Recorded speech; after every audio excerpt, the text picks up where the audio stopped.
So I think this is one of the more interactive portions of the day. It's going to be really fun to hear from a variety of folks, hopefully during this pop-up session. Again, you were given the prompts before lunch, so hopefully you've had some time to think about these and are willing to engage. We're trying to do this in a pretty rapid fire format. So, about 1 minute per speaker. It's gonna be really quick and I will kick things off. For those of you who I have not met, I'm Jackson Kaspari. I'm the resilience manager for the city of Dover, New Hampshire, meaning that I engage in a whole host of energy and environmental planning.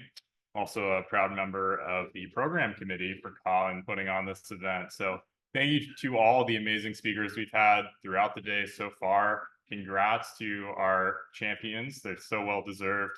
I have the pleasure of supporting the Open Lands Committee and Conservation Commission in Dover, and Kristen Murphy is absolutely an all-star, so she deserves that 100%.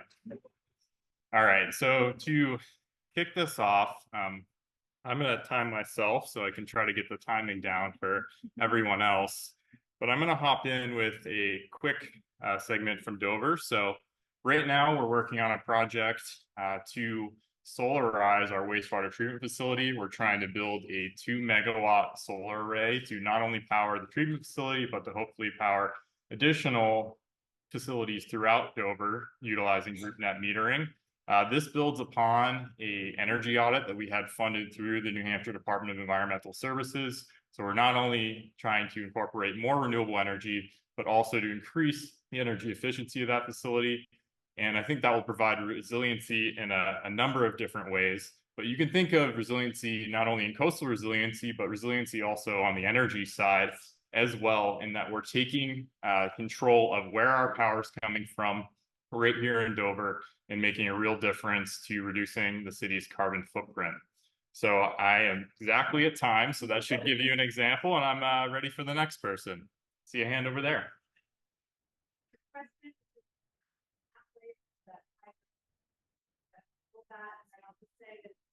Posted. I have extras. We are hosting graphics medicine residency, comic, and health, and we're applying it to issues of climate resilience. We've got opportunities to come play and learn with us at St. College and Manchester Center.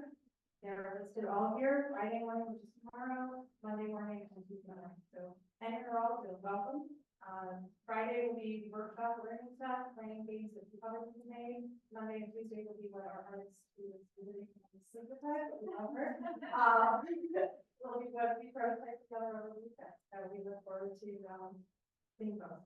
Thank you so much.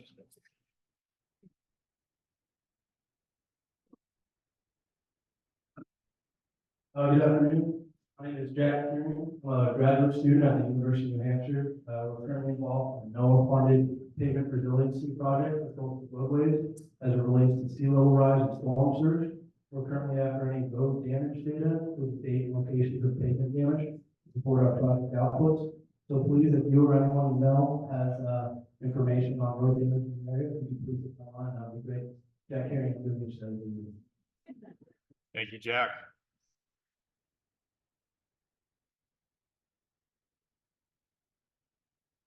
Hi, I'm Morgan. We're the executive director of Town Green. We're based on Cape Ann, Massachusetts. We do climate awareness and adaptation education for communities. And I'm really thrilled to be here today because one of our new ideas and sort of a new project for us is starting a working group model on Cape Ann based off of all the really great work that you've done here at the COM model. So thank you for all the inspiration, and we're learning a lot from what you've done. And I hope that will really work out for our municipalities, Gloucester, Rockport, Manchester, Essex, and probably Ipswich as well. And we need that collaboration, we need that convening, and Town Green is going to be the catalyst to make that happen. So thanks so much. That's awesome. Congratulations. Good afternoon. I'm Andrew Gaunt. I've been involved in various small businesses all my life. I am a strong believer in the capitalist system. However, I have no doubts that capitalism has its flaws. But I know that the private sector, we're developing solutions to combat climate change. I am a member of the Boston-based angel investment group. if we fund early stage startup companies solving the world's biggest problem. So I don't have the new idea here, but if one of you do, please reach out to me. Our club provides funding and advice. Thank you for that invitation. Hello, everyone. I'm John Allen. I'm the director of the Acclimate the Watersheds Alliance. We are a environmental nonprofit in the headwater lakes of the Salmon Falls River, flows down into the Scottsdale River. We focus largely on watershed protections. We help homeowners and municipalities in the upper watershed region protect the watershed of the lakes. We do that through a couple of programs. We have a youth conservation core program where we help homeowners install stormwater landscape designs on properties. So we're right in the middle of that program right now. We have 6 high school age kids to do these stormwater projects on the lakes, do about 20 of those projects a year. We also get grant funding through the Maintain grant program through New Hampshire and through Maine to do a septic system cost share program. So we get funding every year or every other year to help people partially fund the replacement of septic systems that are polluting the lake as well. And a new idea that I'm hoping to implement in the next year or so is to develop a smaller cost share program to incentivize homeowners to install educated natural shoreline buffers on their shorelines. It's something that it can be as simple as just not mowing within 5 feet, and somebody would get like $500 just to stop mowing their lawn. That might be a simple solution, but there's other solutions as well. So trying to develop these cost share programs to get resource to equal chance with a small homeowner. We are past time. That'll take it. Yeah, Thank you. but we really appreciate it. Thank you.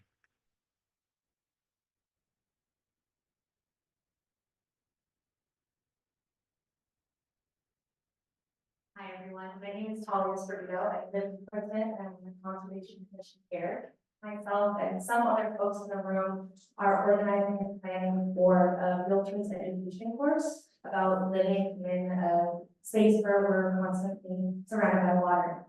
So this coming fall, I'm not going to announce the dates right now because I think they may or may not be changing, but we're going to have a time when we invite community members to just listen to what our course might be like, and then we'd be happy to receive some feedback at that point, so that we can make sure that the information we're sharing with realtors and realtors are sharing that with their clients can be the best possible, and also really just engaging towards the future, so that we can have better purchases happening and happier community members, and also natural environments. So yeah.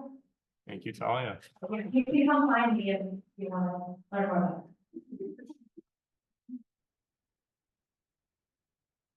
it. Hands in the back, and then Melissa. Gary Maxwell, I live down at Hampton Beach, south of the bridge, and we have a little dune there about 100 by 30 feet in size. Now, all the dunes are taken from the neighborhood, the banks of Hampton, County Hampton, Floodable neighborhood, and others. We have fenced it off so nobody can walk over it, cram it down, ruin the beach. Thank you.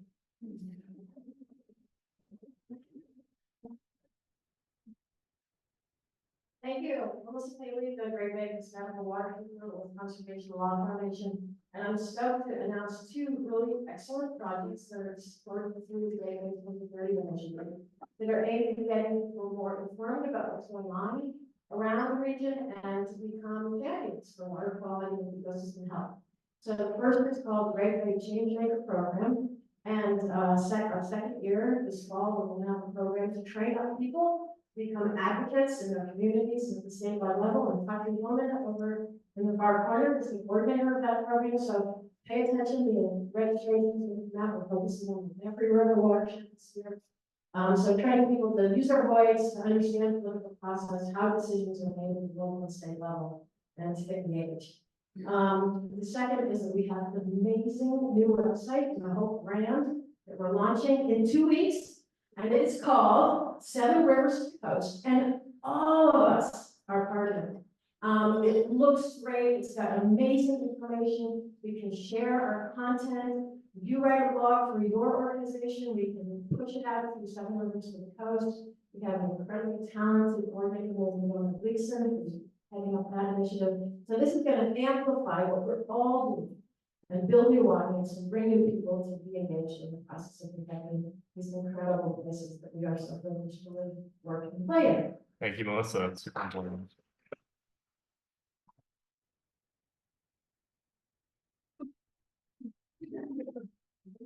Hi, I'm Jackson Kaspari, faculty and part of the Film and Environmental Engineering at the University of New Hampshire. And I do a lot of work on coastal climate change and road transportation networks, but in the winter time, I fly drones to measure snow. What that means is I've got a whole bunch of people on my team with amazing capacity to be able to fly these UAVs and see all sorts of cool things. And so I've been connecting my students with some of the communities and letting them get a chance to fly and learn about what the communities are doing. One thing we're working with is on the volunteer beach profiling project. We are out there flying at the same time when they are taking measurements to try to figure out how to use and cool their technology with volunteers. And we are looking for other partners in the area that think they've got a use for drone imagery, DEMs from LiDAR, hyperspectral, what, you can fly what we're doing it. And great experience for the students, so come chat with me. Awesome. Thank you, Jennifer, for all the awesome research you're doing. And it's because of Jennifer we're doing this pop-up session today. So thank you for that as well. Hi, I'm Joe. I am Jackson Kaspari, and right now I'm working with the Air Resources Division at DES under the Equals Climate Pollution Reduction Grants. I know some of you have been involved in this process with us already, but right now we are thinking about our next phase of engagement. So we're really trying to make sure we engage the right people, particularly those who can provide us with technical input. So we'll be starting that next phase of engagement in the fall, around mid-September. So if you are interested in involved in that process. Thanks, Joe.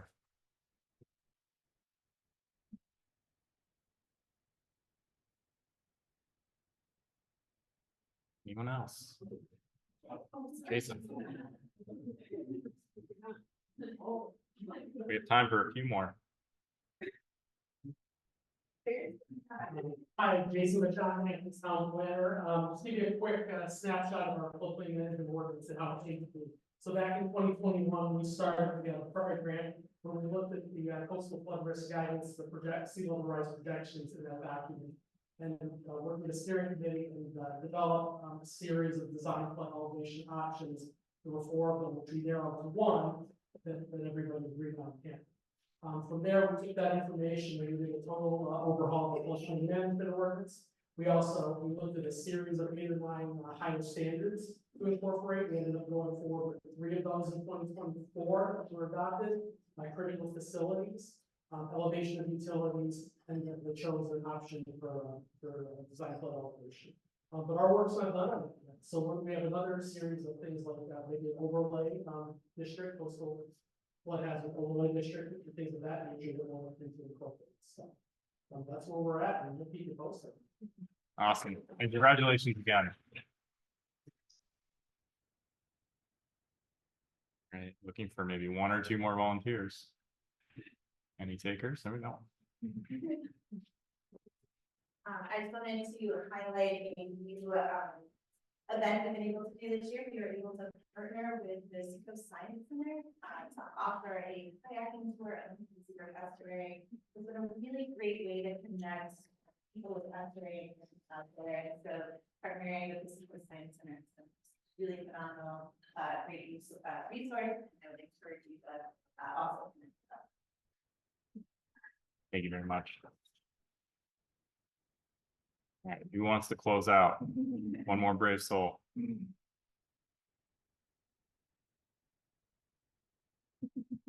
Well, oh, there we go. Thank you. Thank you, everybody here. There's mention about earlier, about this community from the here's a humanity teacher, which is what we feel on next year, or then teacher.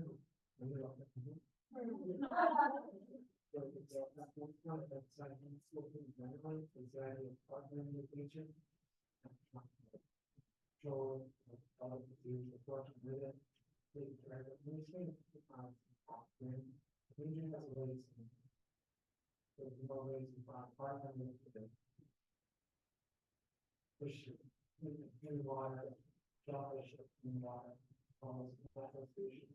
There's probably a lot more like that, maybe these fires and down for fires. So a lot of natural solutions. Things we know not that. And nature is really here for us, this is nature. Don't forget, we're just as much part of nature, right down to another balance and balance. And nature is the context. So just make sure you feel encouraged and keep going. It's pretty often sometimes it's not the honest. It's a really lots. But just hang in. Yeah, it's a beautiful way to end it. Appreciate that. Well, just a quick round of applause. We're already clapping. Round of applause for all of our participants. Thank you so much, Jackson. We all use the old cheerleader voice to project. Thank you, Jackson. Thank you so much, Jennifer Jacobs, for the idea for the pop-up session. That was the most interactive thing I think I've ever seen at a climate summit. So that was fantastic. And thank you, Austin, for the kind remarks and the nice, gentle reminders. Things that hopefully we can keep with ourselves today and moving forward. As Lynn gets the next slide set up, I'll just give a brief introduction for what our second session will be, which is to catalyze principled climate adaptation. This will feature once again those short and sweet presentations, but this time about projects sparking meaningful progress toward healthy and vibrant ecosystems and communities. Our first speaker in the session is our gracious host, Rodney Rowland. Rodney first started volunteering for Strawbery Bank in 1976 and joined the staff in 1990. He's currently responsible for the 37 buildings across this 9-acre site, overseeing facilities, restoration, and landscape departments. You really are a jack of all trades, Rodney, and is the project manager for various projects. Rodney will share some of the insights into the challenges of finding balance between historic preservation, philosophy, as well as resilient strategies. Welcome, Rodney. Thank you all. Historic preservation is what we do here, and we use this site to teach the history of the site, how it's evolved through centuries, 4 or 5 centuries, through the various people who have inhabited this land or have lived at this land. So it's really important to us. It's our foundation, if you will, to pun on our buildings.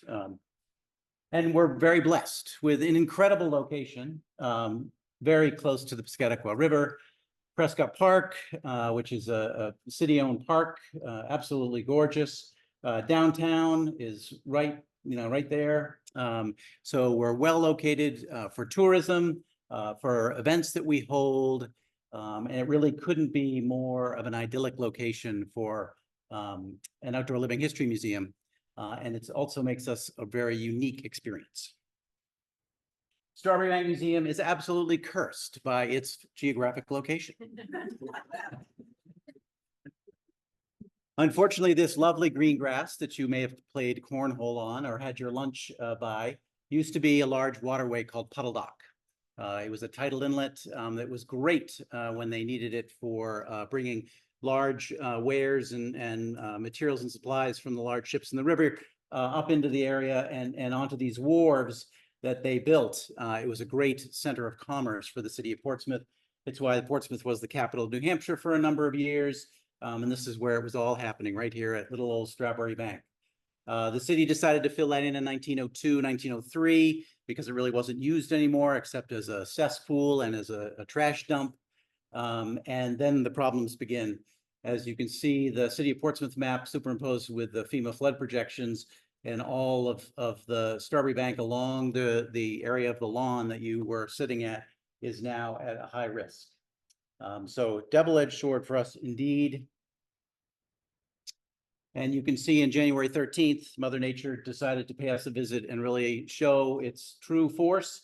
It was the first time in the 33 years that I've been here that the Piscataqua River, which is over there, actually entered onto our land across Marcy Street. And you can see the watermark on the Loud House, which was built on that location in 1790. Most of our buildings, as I said, are on the original foundation. So we're using an existing neighborhood that unfortunately is now very much in the floodplain. These are our 3 iconic buildings down here. when we talk about the flooding that we're experiencing. The 1790 Shapley Pridham House, the 1695 Sherburne House, which is the second oldest house in the city of Portsmouth, and one of only two buildings left from that first period of occupation, and then the Loud House, which is what I'm showing you here. So we have historic preservation standards that we've always followed for decades and decades. They're given to us through the Secretary of the Interior. And it's very clear that we are to do as little as we can to our historic structures. And when we do have to make change to those structures, we try to make it reversible. That's all well and good until you have, you know, the 100-year storm, which we've had twice in the 30 years I've been here. This is the 1991 Hurricane Bob, filled up the site completely, flooded 7 of our basements, I believe, damaged more infrastructure than I can remember. This is our worst case scenario, is when what was the tidal inlet fills up with water because of the great quantity of rain coming from the sky, but then also, as you heard today, groundwater that's pushing up from underneath, and that water just has no place to go. It just sits here and sits here and sits here until it impacts our buildings. So how do we balance these two things? They're really, I've found, to be in conflict, which is why we're researching. Now, we know we're going to lose history. We've already lost history. Strawbery Banke has lost history already. You've got Jamestown on the top, Fort Jefferson down the bottom. These are highly at risk areas that have already lost important history to the culture of this nation. And so if we realize that we're going to lose history and that we've already lost history, maybe it makes our conversation a little bit easier about what that balance is going to be between historic preservation and resiliency. We have fantastic gatherings like this, like everyone in this room, like the Keeping History Above Water Conference, which was started in 2016 by the Newport Restoration Foundation. We were very fortunate to host it with the city of Portsmouth last year. It's the gatherings that help just the audience about museums and trying to find that balance, to help us understand that it's okay to find some exceptions to the rule if it's going to save our history. This was incredibly helpful for us as we delved into the Penhallow House, which is the building that's being restored just outside the door there. And I hope if you didn't get to see it at lunch, you just walk over there and talk to some of the crew that's there. So after much, and I mean months and months and months of conversation about what we're going to do and how much we were going to have to lose to save the Penhallow structure, we made the decision to remove the foundation. So here we are doing historic preservation. It wasn't easy. I mean, I'm talking tears. This was really difficult for a lot of the staff, and certainly nothing we've ever done before. But we're talking about a building that was built in 1740. It was moved here in 1886. 1868. And it has an incredible rich history. It's a very rare form called a salt box. There aren't many of them in Portsmouth left. It has an incredible history of ownership and of the people who live there. And we're going to use it to tell one of those stories from a woman who lived there, African-American woman who lived there in the late 40s and early 50s. So it has tremendous value for us and for our ability to teach the history of the site. So if we have to lose the foundation to save the rest, I think that's a pretty good compromise. So what we did is we took out that foundation. The building is actually 10 feet up in the air at this point. And we poured what's called a wet-proof foundation.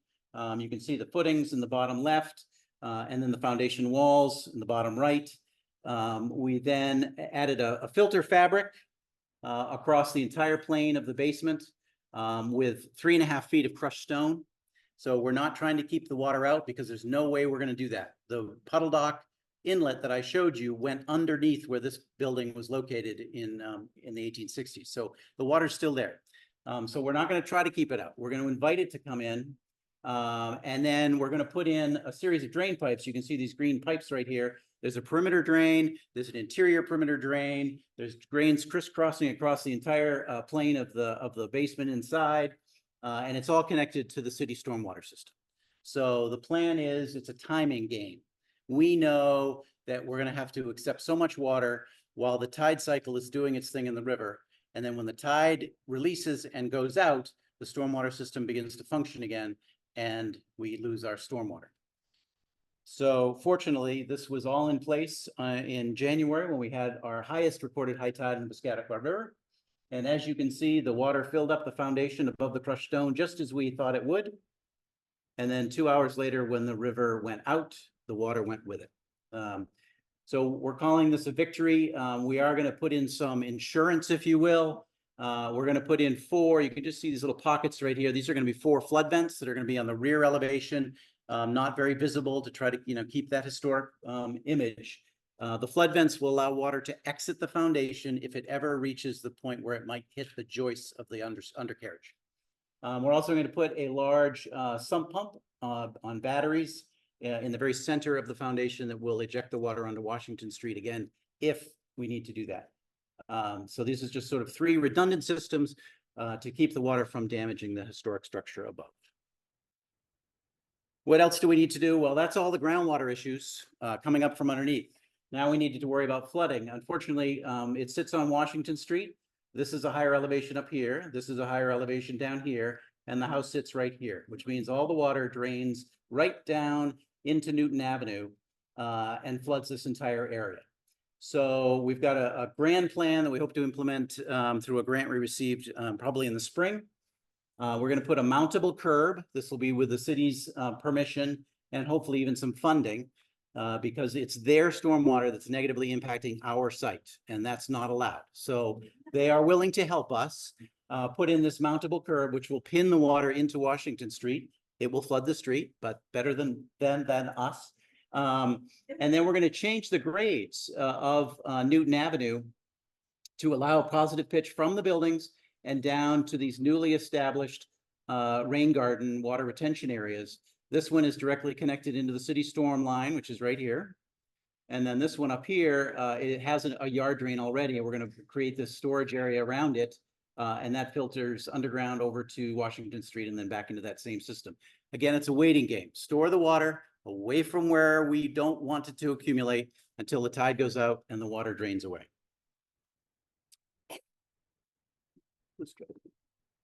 Here's a close-up of that intersection with the mountable curb. And we do it because of this, because of all the kids who love it here. Thank you very much.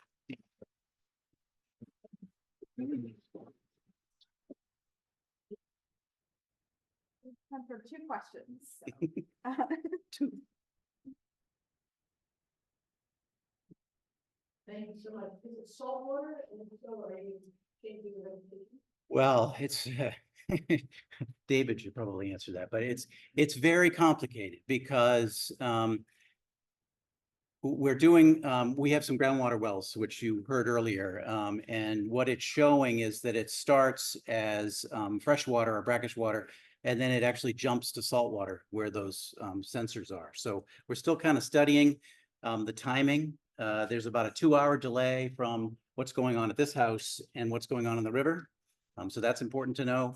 The level of the water in the river obviously impacts the level of the groundwater. So we're not exactly sure yet, but we're working on that.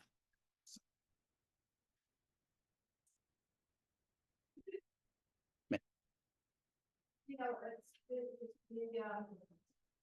the fact that you're discharging into the city's stormwater system, which raises a whole other suite of questions, right? Because the city of Portsmouth has a combined sewer and it's already experiencing these sewer overflows at high rains, and that those problems are going to be compounded as more people try to address issues of security.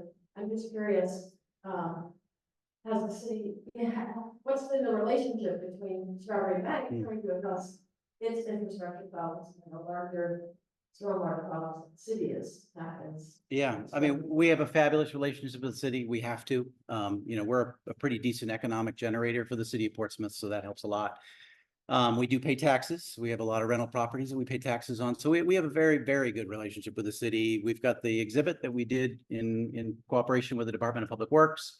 And they know that we need a functioning stormwater system all the time, not just at low tide. So I think they will get there, but it's going to be a long time. It's really not even on their priority list right now. So, but we've had that conversation. They know it. In the meantime, we're planning resiliency to manage our own stormwater. And, I didn't have enough time to talk about it, but we've got a very cool stormwater retention pond idea that we're percolating for the area of Puddle Dock that would also help us talk about the history and evolution of what was the tidal inlet. So it's a combination of being able to teach the history of the site and store our stormwater that I'm really excited about, but that's another time. Thank you, Rob. You're welcome. Or our next presentation, excuse me, are about two coastal resilience projects from Alex Maxwell and Chelsea Zakas of Fuss and O'Neill. The first is a coastal vulnerability action plan in Manchester by the Sea that implemented a robust community engagement plan, my favorite words, to develop a roadmap to reduce coastal flooding risk and increase coastal resilience. And that was through targeted action-oriented mitigation measures. And the second is more focused in scale, centered around a project at UMass Amherst Gloucester Marine Station to make much needed site improvements to address deferred maintenance, something I think many of our communities are challenged with, as well as to present opportunities to transform the site. Please welcome Alex Maxwell and Chelsea Zakas.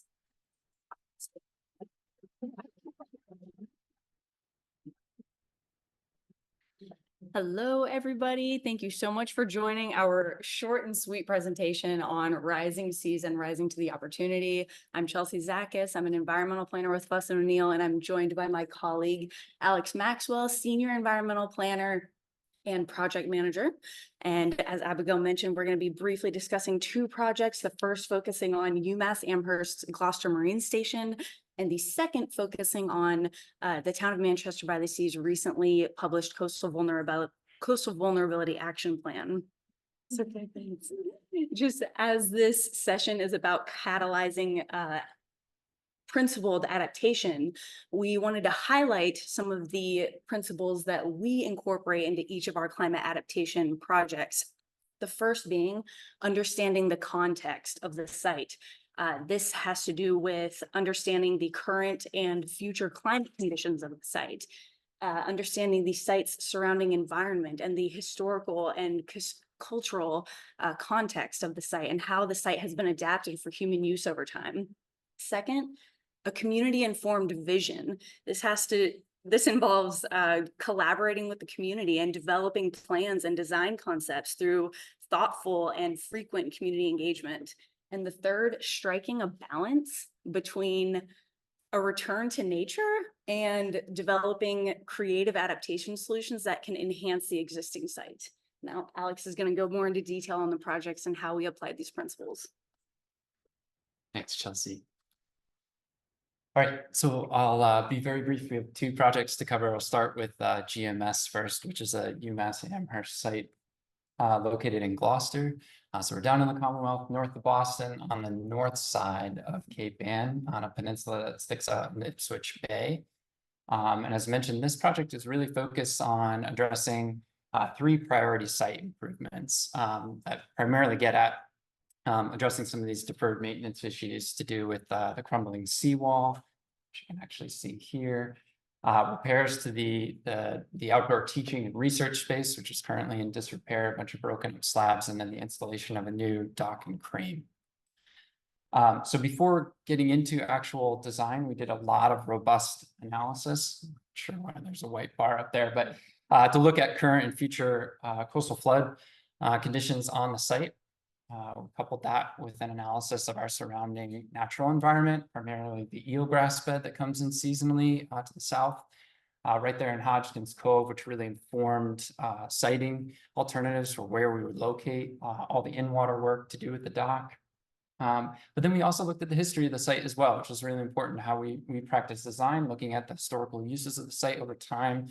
It's built out on fill. It was previously used to process and ship granite. And then later lobsters, and now, of course, as a research facility. And then we brought all that information in to really inform a long-term vision of the site that was informed not only by university staff and researchers and their priority uses for the site, but also listening to some of our local neighbors surrounding the facility to understand, what they would like to see happen on the site, being that there's also a lot of public access on the site. So what you'll see, this is just an early conceptual rendering. I should have mentioned this in the pop-up. We're now at 100% construction drawings and we're almost through permitting. But we're incorporating a lot of reclaimed granite block into the outdoor teaching spaces, which can now also withstand the overtopping that we've analyzed on the site. And then probably most excitingly, while making the repairs to the seawall, we're also installing some of the first of their kind installations in the Northeast, these living seawall panels along the seawall. There are a couple also going in Boston Harbor as well, and I'll allow for some comparative studies to how life can actually take root on these otherwise just plain granite seawalls. All right. Manchester by the Sea, our Inner Harbor Coastal Vulnerability Action Plan. So we're shifting to the south now. So GMS is up there. We're in Manchester. Here, it's small coastal town. We're tasked with developing an Inner Harbor Coastal Resilience or Coastal Vulnerability Plan. Like many coastal communities, no stranger to flood conditions. In the Inner Harbor, they have a high concentration of municipal infrastructure right on the water, including wastewater treatment plant, fire department, police, and town hall. All see frequent flooding, not only from storm surge, but also tidal flooding. So again, kind of applying these principles, we started with trying to understand the context. We did a side scanning critical elevation survey of all structures, private and public, throughout the Inner Harbor, mapped that back to localized and adjusted Massachusetts coast flood risk model, accounting for attenuation at the bridge where the MBTA line comes in. And then also looked at the natural environment as well and the potential for marsh migration over time, if left unimpeded by development. And then for several sites throughout the Inner Harbor, again, tried to really understand the historical uses of the site.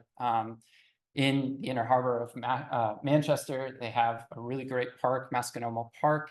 That's a major community asset within the Inner Harbor.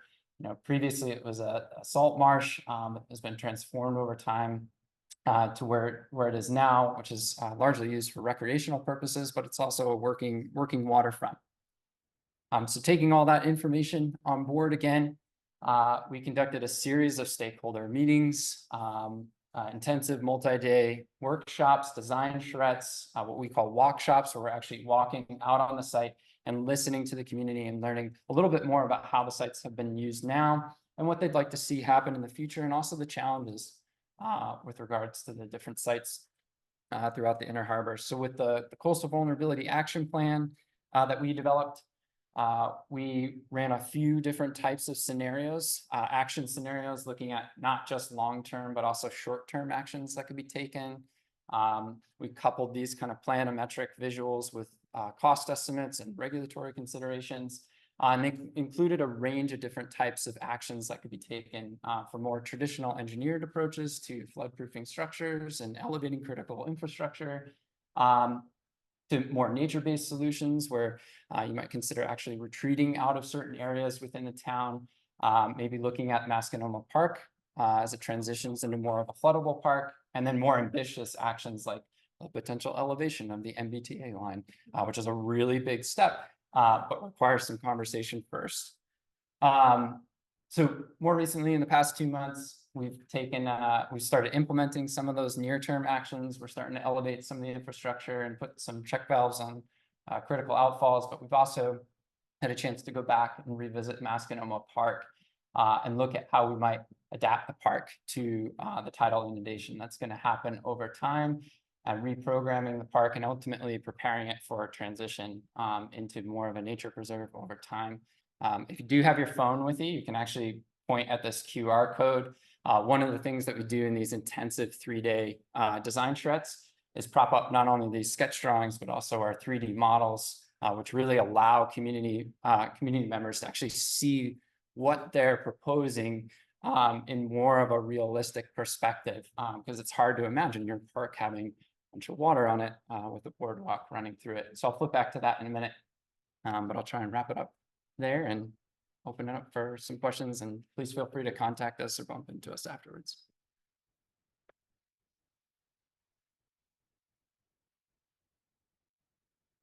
Questions? I'm curious, design concept that you got from the community engagement process for the last part that you design concept you got from the community engagement of the managed residency project, please. Yeah, so thank you for the question. So the question was about, what design concepts did you get? Or design ideas did you get? Masconomo Park currently on the tip, kind of like the prime views, is occupied by a parking lot. People love to sit in that parking lot and sip coffee and take in the views. I'm gonna say Maureen's not here. You know the site, right? So that was like a hot topic, but we ran through a series of alternatives where we said, well, what if we chop the parking lot down a little bit? What if we shifted it over? What if it went along Beach Street and could possibly tie into future elevations of Beach Street? And we ran through a few scenarios, and this ended up being the preferred alternative, to shift that back, open up more of the park, where the parking lot is actually breaking down the nose of the peninsula to allow for some of the floodwaters in. If you look at the historical uses of the site, there's this hardline transition right around the 50s, 60s, where you no longer see people actually going down and touching the water at Masconomo Park.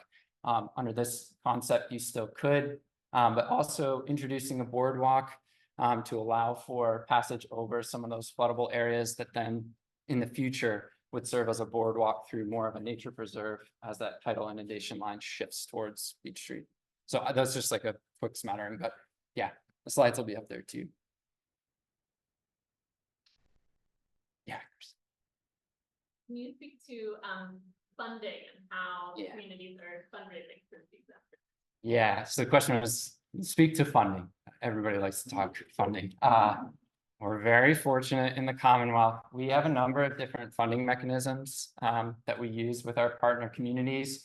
So UMass Amherst, that's partially funded as $3 million, 2 from the state, 1 from the university. For our municipal partner communities, a lot of this work is being funded by CZM, so the State Coastal Zone Management Office. They have a coastal resilience grant that will fund not only proactive planning studies like this, but all the stuff through implementation as well. And sometimes certain implementation actions are a better fit for CZM grant funds. Then we also have the Municipal Vulnerability Preparedness, or MVP program in the Commonwealth that'll fund other stuff. So CZM doesn't like the hardened infrastructure stuff. MVP is a little more willing to fund that. So we try and work with our communities to identify the right fits there. It's a good question. Thank you. It is my pleasure to welcome in just a moment our next group, which includes Meghan Howey, Paul Pouliot, and Denise Pouliot. Meghan Howey is a professor of anthropology at the University of New Hampshire, and I'm going to try this, anthropological archaeologist, is a mouthful, who leads the Great Bay Archaeological Survey. Paul and Denise Pouliot are the head speakers of the Kawasak Band of the Pennacook Abenaki people, regional leaders dedicated to community activism and education, protecting and promoting Indigenous New Hampshire. Together, they work to blend Western and Indigenous ways of knowing for improved understanding of our shared past and to build an inclusive future. Please welcome Meghan, Paul, and Denise. All right, we'll try to be brief. I don't know if any of you have ever seen Paul, Denise, and I talk, but 8 minutes is not our strong suit. So we will do our best and kind of keep it short, and if people have other questions, yeah, you can ask them. We're going to talk today a little bit about a project that we're in a pilot stage of, trying to evaluate ways to expedite the recording of Indigenous New Hampshire cultural heritage sites that are vulnerable to sea level rise and storm surge and other effects of climate change. So just briefly, I don't know, I wasn't able to come this morning, but you did a land acknowledgement, I'm assuming. So Paul and me said we aren't doing one because they take 3 minutes for them to do their traditional welcome, but Paul, do you want to just say we're in Indakina? We're in Indakina, and this is our traditional tribal territory, which goes all the way down to about Nahat, all the way up to Quebec City and into the Lake Champlain watershed. And we more or less follow the Kennebec River watershed up through Moosehead Lake. So that's pretty big territory for us to have concerns about. And there's a lot of environmental issues in that territory. Yeah. So this is the tribal territory map. It's based on what we call meets and bounds to traditional knowledge, comparing the boundaries of other tribal communities. And this is what we came up with, and we've provided this to the federal government's tribal territory. And like Paul said, you can see a lot of coastal territory as well, obviously, to think about sea level rise, which includes coastal New Hampshire. So we did some modeling. Actually, Denise was teasing me that I did this modeling. It's very sciencey slide, so I'm putting up, but using the sea level rise models, I did this a couple years ago. I'm excited for the new models to come out because I bet it'll be even bigger impacts and the groundwater impacts, but essentially of known cultural heritage sites, both pre-contact and historic. And the long story short is there's a very high impact in every sea level rise scenario to both historic and pre-contact sites. Strawbery Bank, you heard Rodney, comes up as very vulnerable, high risk for total inundation. And I think what's important is the historic sites are getting a lot of attention, and I've done a lot of work on historic sites myself, on colonial sites. But what gets a lot less attention because they're less visible, they have to be protected for sacred reasons, are Indigenous heritage sites. They don't have stone structures, they don't have buildings that you can elevate 10 feet in the air. And so they don't draw as much attention, funding, research, or interest, but they're here. There was a deep presence in this coast for 10,000 plus years. And there's several that are known, but I think what we found through our work is there's several that are not known that are washing away and at high risk. So Indigenous peoples occupy the coast for Paleo-Indian period forward, but this is the real intense occupation starts in about 3000 BC. And up through the contact period, up till today with the presence. Is not to make it seem like it's stopped, but these are the dense kind of heritage site time periods. And I think Paul and Denise can talk a little bit about the resources, thinking about the tidal marshes and the coastal habitats, how Indigenous peoples use them compared to later uses. So here. This whole area was once part of a corridor that went from all the way down the coast. And if you have to look at Route 95, this was our Indigenous pathway from Maine all the way to Massachusetts, went right through this area. We actually think there was a large village somewhere in this area that probably has been overrun by colonial encroachment and development. But this was a very active area of fishing based on middens that we found, shellfish middens. But most important is there was a deeper understanding of the coastal location, especially the marshlands and wetlands. These were where we found a lot of our medicine plants and a lot of our building materials. And we take for granted the swamps and marshlands were kind of useless lands. At least the colonials initially thought that. But if you've ever read Braiding Sweetgrass, you'll notice that when Kimmerer talks about going into the swamps, she says it's like going into Walmart. And you go, and that's a great analogy because between cattail and sweetgrass and high bush blueberries and cranberries and other medicine plants, these were our pharmacies. This is where we found all of our medicine plants because for whatever reason, a lot of the things were right there given to us by nature. The lowly cattail gave us even shampoo and pollen, in which we made into flour. Sweetgrass was more of a ceremonial thing, but there were a lot of food and medicine resources in the swamps. I've actually done blog space articles about how we try to protect them and keep the colonial people from being in there because we used stories of ghosts and monsters in there, which there's nothing more than a realization that the swamp gases smelt like the devil's being, with sulfur. So we would always say the devil is in there to try to keep them from going in and messing up our things. But they still went in and did salt marsh haying, and they pretty much destroyed our environments where we were, and we were forced out of this area. But that being said, that's enough about our plants. Yeah, I think it's important to think about the contrast of what they were after versus salt marsh haying. And I don't have a map because I don't like to share too close a detail to Indigenous cultural heritage sites. But if you look at the sites in the Hampton Seawalls estuary and up, anytime there's like a slight rise in the marshes, there's an Indigenous heritage site. That okay, there's a lot that haven't been tested, but that's where they all fall. Even the slightest 3-4 foot rise you'll find a pre-contact or early contact Indigenous occupation. So there's a lot that haven't been surveyed, and that kind of brings us to what we're doing now, which is there's so much out there that's not known. It's a huge area to cover, as you all know, even just in New Hampshire's 14 miles of seacoast. And archaeology is really time intensive. Traditional archaeology, finding sites, is very physically demanding and time intensive. So we thought, can we use modern technologies to expedite this process? And so we're in the very pilot stages of trying to see if things, non-destructive techniques, in particular, ground penetrating radar and magnetometry, so remote sensing techniques, like, well, not drone-based, but field-based remote sensing techniques, can help us expedite the discovery, protection, and recording of Indigenous heritage sites in coastal New Hampshire. So we have some funding from NOAA, partnered with NARA Cruise to fund this, and we partnered with the group Terra Search. They're the real experts in non-destructive technologies and historic preservation in New England. They're based out of Connecticut. And they came up, and we started from the known, worked from the known to the unknown. So we went to 2 known Indigenous sites. One that Denise and I discovered together through our research and work, and then one at Adams Point.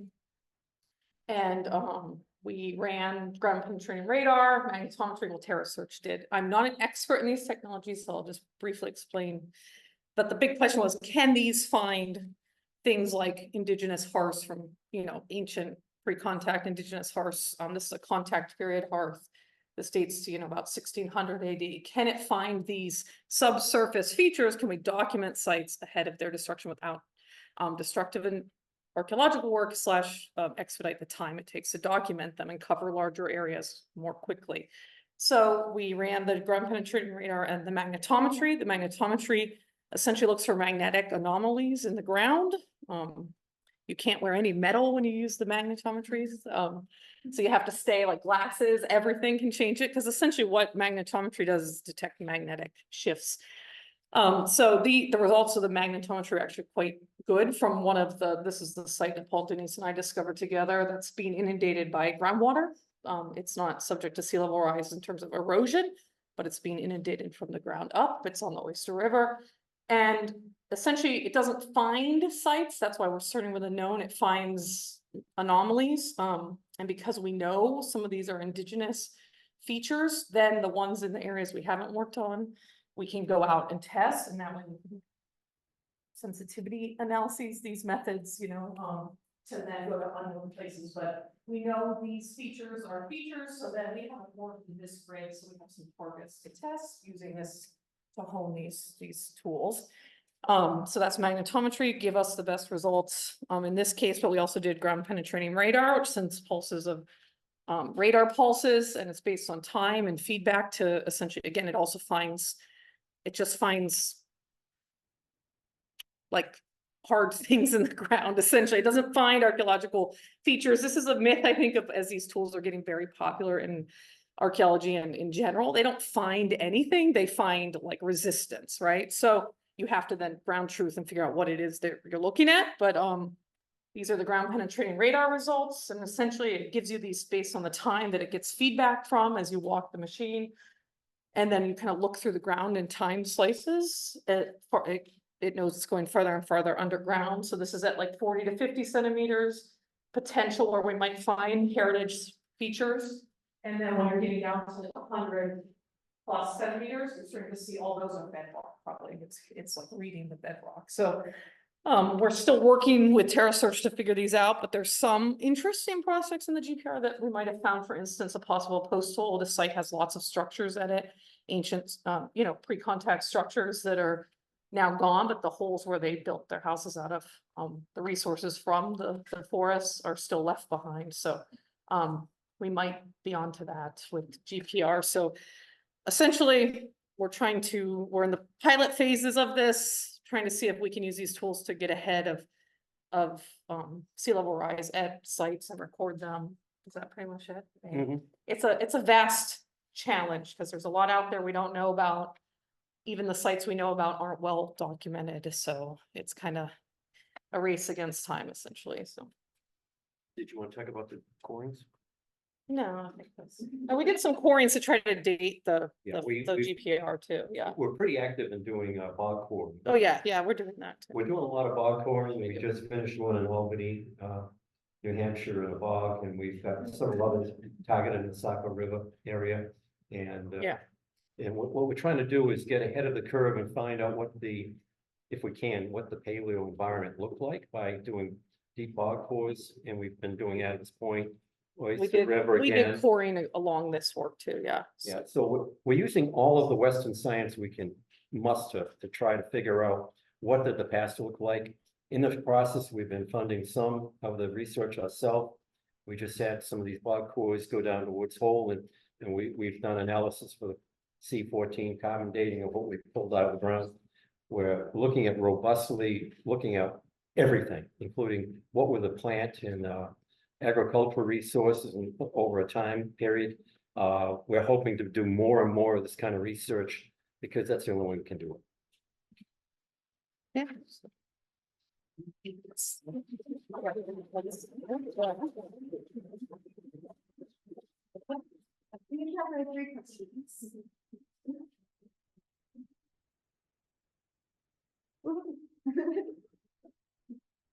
Beautiful. Beautiful. Not very often we get to leave without a question. So great presentation, thank you. So with all that area, how prioritize where you're going to look?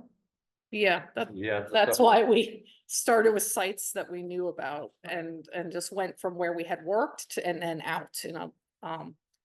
I think to scale this up would be a bigger challenge that we'd have to figure out. So we're starting with like known and essentially working around it. Essentially we use things like elevational clues. We stop when there's a certain, we surveyed till the edge of like the river to the edge of using kind of topography and land and traditional knowledge of locations to narrow the research universe. Yeah.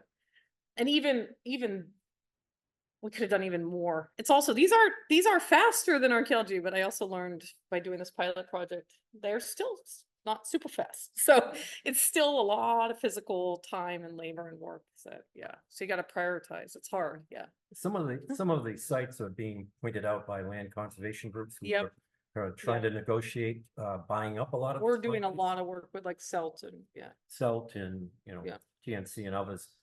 Been trying to buy up a lot of these properties or at least get conservation easements. So when we hear about them, we go and inspect them to see if there's any high probability of indigenous habitation in the past. And we've been pretty successful, especially partnering with Meghan. We say dig here and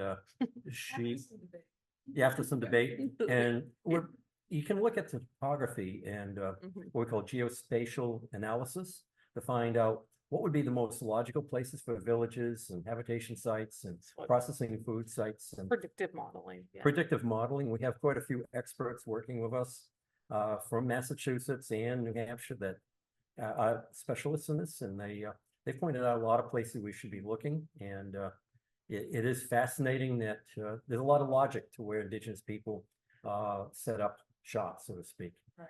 But we're also combining that with a lot of traditional knowledge. Yeah, that's important. And where we're talking, we're bringing in Western experts, but then we're bringing in our own indigenous experts within those fields. And we're merging the two sciences together in order to come out with the path of research that we need to do. And so that's what initially spurred the initial dig that discovered this site with Meghan. She was actually researching a colonial homestead at that area. And we're like, well, that's great. But over here, and she's like, no way. And I'm like, no, really, over here. Yeah. And she's like, all right, I'll go down for a day. And then, she hasn't left and it's been, what, 5 years? Yeah. So I think that I really want to emphasize what Denise said, which is it's indigenous knowledge is also equal to Western science. And that's how we approach it in our work. And I think it often gets seen as secondary, and I see them as co-equal ways of knowing. And what we're doing as a tribe is we're using that Western knowledge to prove our indigenous perspective.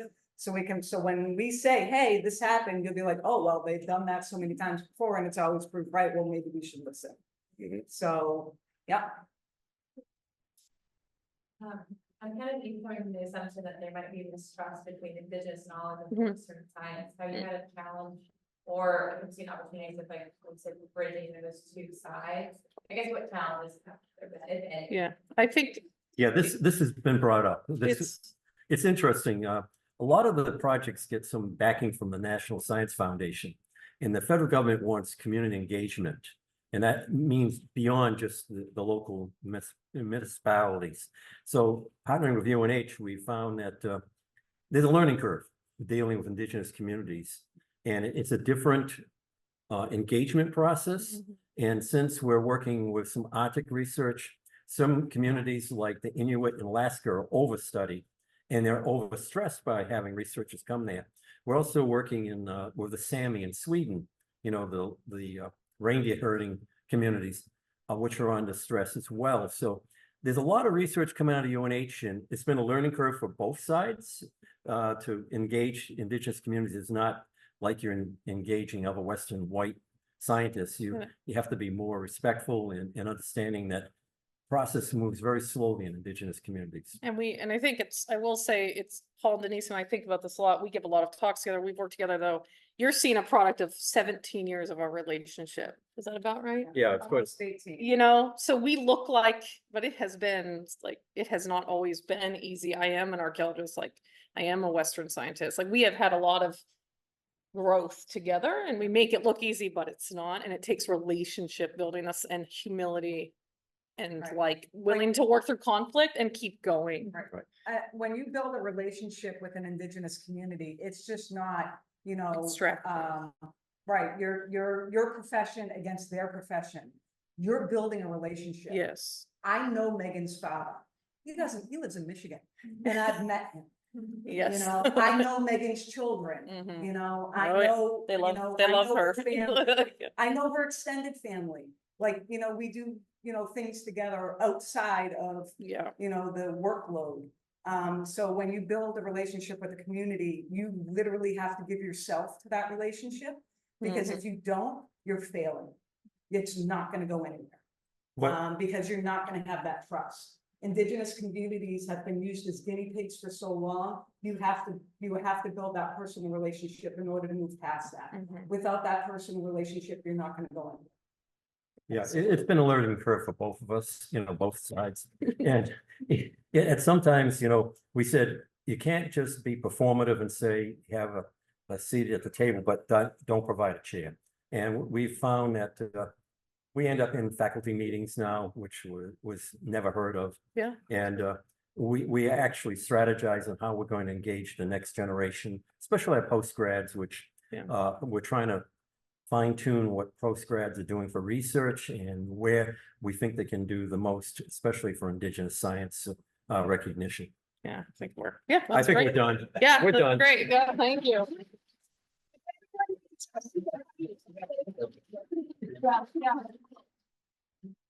Thank you all so much. Thank you for sticking mostly to time. We're doing pretty good. And thank you, Denise, for those really poignant words about relationship and the value of taking time and bringing your whole self. I know you all were here for the keynote, but it has a wonderful thread through all of today's programming. Our final speaker in the session this afternoon is Dr. David Burdick, Director of the Jackson Estuarine Laboratory in the School of Marine Science and Ocean Engineering and Research Associate Professor. Oh boy, David, you got a long title. In the Department of Natural Resources at the University of New Hampshire, Dr. David Burdick will share how colonial farming practices in salt marshes have a lasting imprint on and contribute to the further deterioration of these critical coastal resources. Please welcome Dr. Burdick.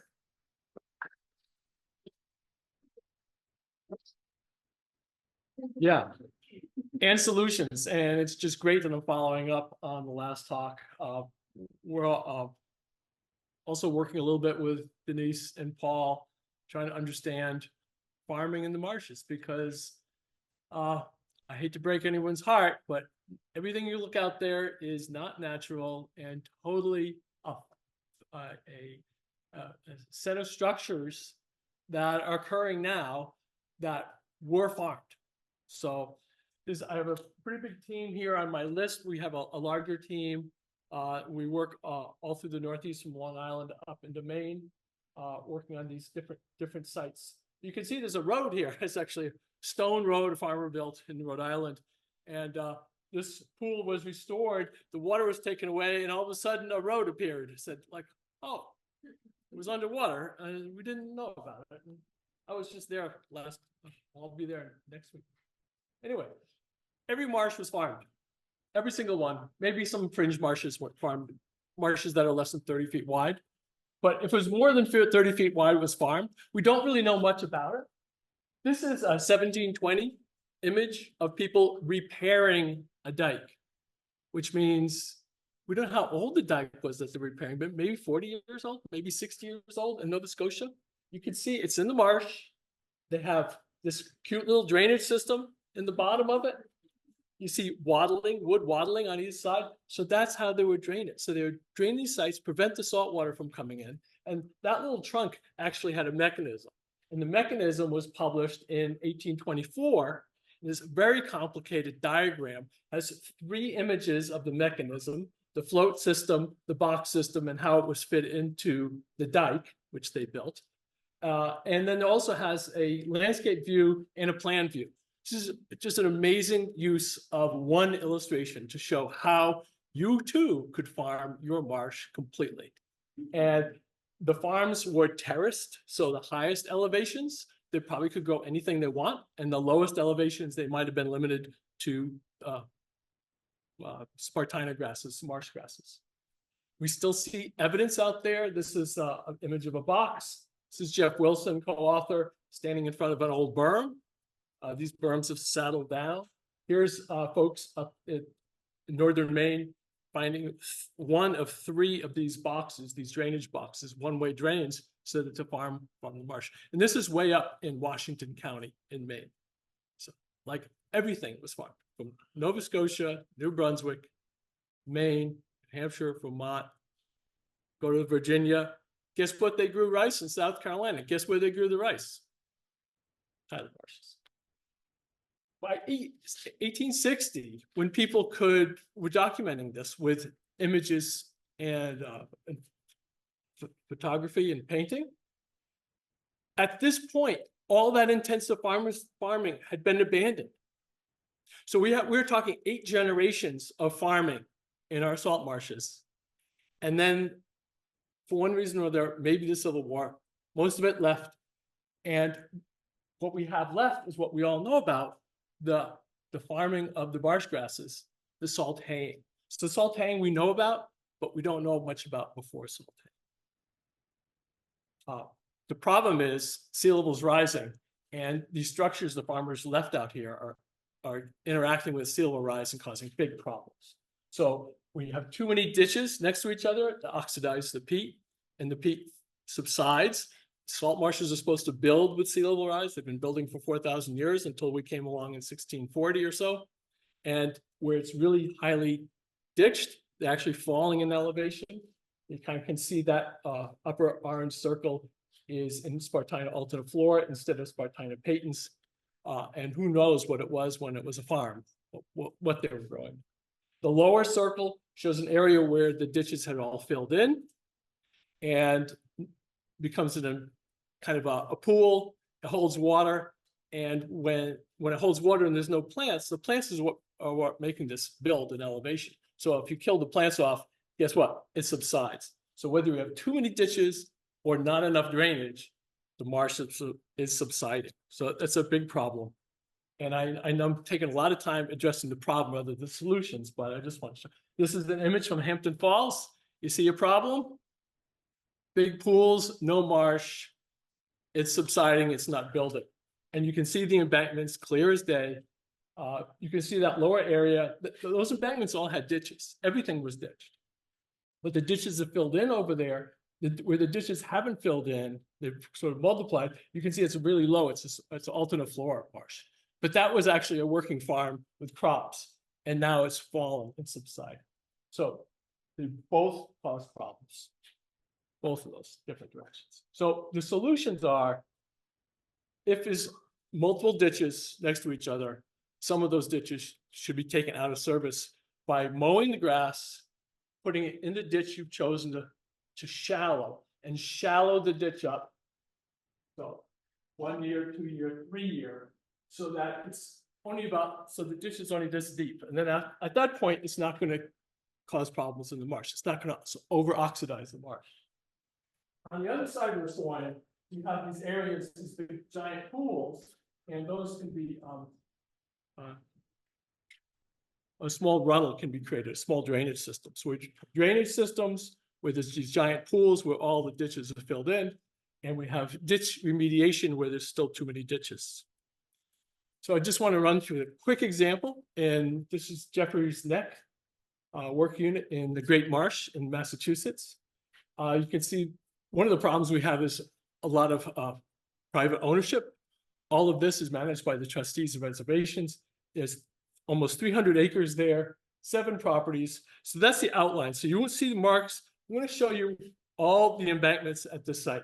So the embankments are to keep the salt water out and let farmers farm and choose things. Okay. Those are the embankments that have been identified so far. There's a lot of crossing, and I think that's because there was different periods. So farmers did this sort of embankment, and then 3 generations later, maybe there's a huge hurricane, wiped everything out. Another farmer comes along and says, oh, I'm buying this land, I'm doing this. And they do a set of embankments that are different. This is all the ditches that we found so far. A lot of ditches. So a lot of those ditches need to be filled in. The actual work for draining all the areas that are over waterlogged, the pool areas, that's the blue spots. Those would represent the runnels. So it's really not that much work. And when you put those runnels into the existing ditches, but fill the other ditches in, you have a network that looks like this.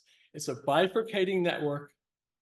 There's a lot of straight lines because we don't want to rebuild the whole marsh. We're trying to minimize the number of runnels we dig, number of drainages, and we're going to go on the old ditch paths. We're going to reutilize those old ditches, so we're not creating a whole bunch of new drainage systems. So that's the sort of solution we come up with for these things. This is a little bit of result of a runnel. This is an 8-acre pool in Massachusetts, and that's the shoreline. It took 8 years for it to look like that, but that's the old shoreline. The same orange, the orange edge is where that photograph is. And that's Grant McCown. He's one of the authors of the paper. So we have projects in Fairhill Marsh and Rye. And there's folks here, I'm working with folks here that are doing that. Tracy's here somewhere in the audience.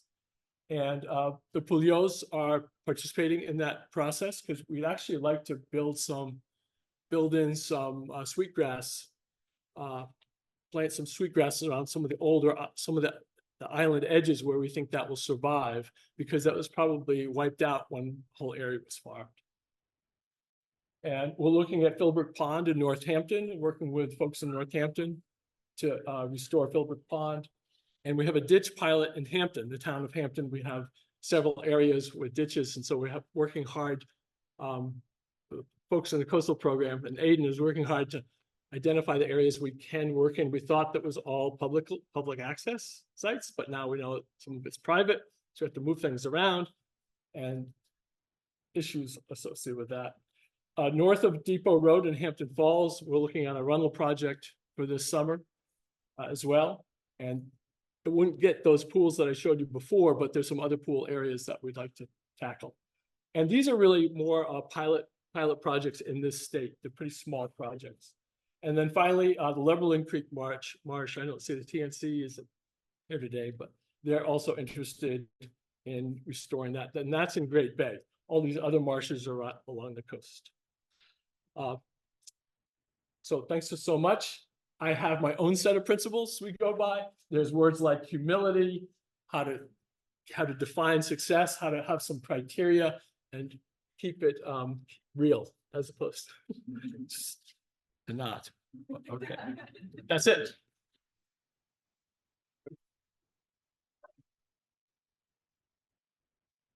We have time for one question.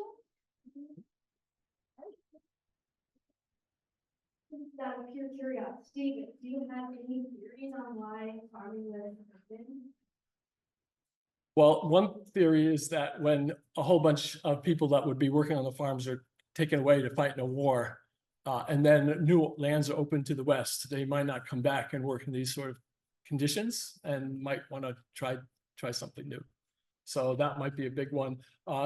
Periodic hurricanes and storms could destroy certain systems and they might just not go back.